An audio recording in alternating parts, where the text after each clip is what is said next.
வணக்கம். இது உங்கள் சிவி ஜோன். எல்லாரும் எப்படி இருக்கீங்க? இப்போ பற்றின ஒரு பயங்கரமான சம்பவம் வந்து லைவில் நடந்துட்டு இருக்கு. என்னன்னா, இந்த பிக் பாஸ் வந்து ஒரு சூப்பரான ஒரு டாஸ்க் கொடுத்துருந்தார். என்ன டாஸ்க் அப்படின்னா, இந்த வீட்டில் நீங்கள் நிறைய பேர் வந்து பார்த்துருப்பீங்க, பழகிருப்பீங்க. அவங்க வந்துட்டு சண்டைக்கு காரணமே இல்லாதவங்க, அடுத்தவங்க பிரச்சனையில் மூக்கு நுழைக்காதவங்க, ரொம்ப நல்லவங்க, அன்பானவங்க, புனிதர்களாக இருக்கிறவங்க, இந்த மாதிரி வந்து வரிசைப்படுத்துங்க அப்படின்ற மாதிரி வந்துட்டு போட்டிருந்தாங்க. எல்லோரும் மண்டையை கசக்கி பிழிஞ்சி கடைசியில் வந்து ஒரு 8 பேரை வந்து செலக்ட் பண்ணிட்டாங்க. அந்த 8 பேரை செலக்ட் பண்ணுறதுக்கு முன்னாடி 8வது நபராக வந்துட்டு அருணுக்கும் ஜெஃப்ரிக்கும் வந்து பெரிய ஒரு இது போச்சு, டிபேட் போச்சு.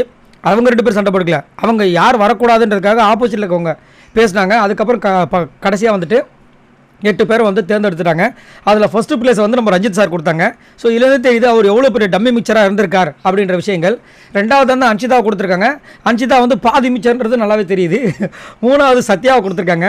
இந்த மிக்சர் இருக்கிறதும் ஒன்று தான், இல்லாததும் ஒன்று தான். 4வது பற்றி ஆனந்தி கொடுத்துருக்காங்க. என்னையா சொல்கிறீங்க? அண்டர் கிரவுண்டில் இருந்தனால ஓகே. அப்புறம் பார்த்தீங்கன்னா விஷாலா சொல்லியிருக்காங்க, இவரும் அண்டர் கிரவுண்டு. அடுத்தது பார்த்தீங்கன்னா பவித்ரா ஜனனி ஓகே தான். இதெல்லாம் வந்துட்டு சண்டைன்னு இது வரைக்கும் வந்ததில்லை, இப்போ தான் வந்து புதுசாக ஆரம்பிச்சிருக்காங்க. அடுத்தது வந்து ரயானை சொல்லியிருக்காங்க. ரயான் வந்துட்டு ரைட். அப்புறம் ஜெஃப்ரியை சொல்லி கடைசியாக வந்து மொத்தமாக 8 பேரை வந்து சொல்லிட்டாங்க. பிக் பாஸ் உடனே என்ன பண்ண, ஸ்டோர் ரூமில் வந்துட்டு ஒரு இதை போய் எடுத்துகிட்டு வாங்கன்னு சொல்லி தீபக் கிட்ட சொல்கிறாரு. தீபக் போயிட்டு எடுத்துகிட்டு வராரு.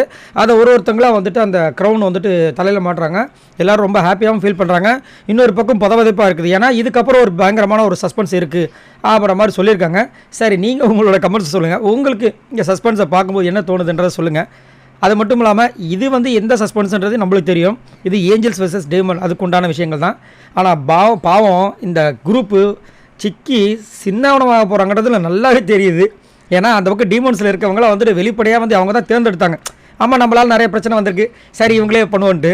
ஆனால் இந்த மாதிரி மொக்கையாக மாட்டோம்னு சத்தியமாக நினச்சி பார்க்கல. பட் இந்த டீம் கொஞ்சம் ஓகே தான். விஷால் இருக்கார், அப்புறம் வந்து பவித்ரா இருக்காங்க, சத்யா இருக்கார், அன்ஷிதா இருக்காங்க, அப்புறம் வந்துட்டு ஜெஃப்ரி இருக்காப்புல, ரயான் இருக்கார், ஆனந்தி. ஓகே ரைட்டு தான். பார்ப்போம் என்ன நடக்குதுன்னு. உங்களோட கமெண்ட்ஸை சொல்லுங்கள். பாய் நண்பர்களா.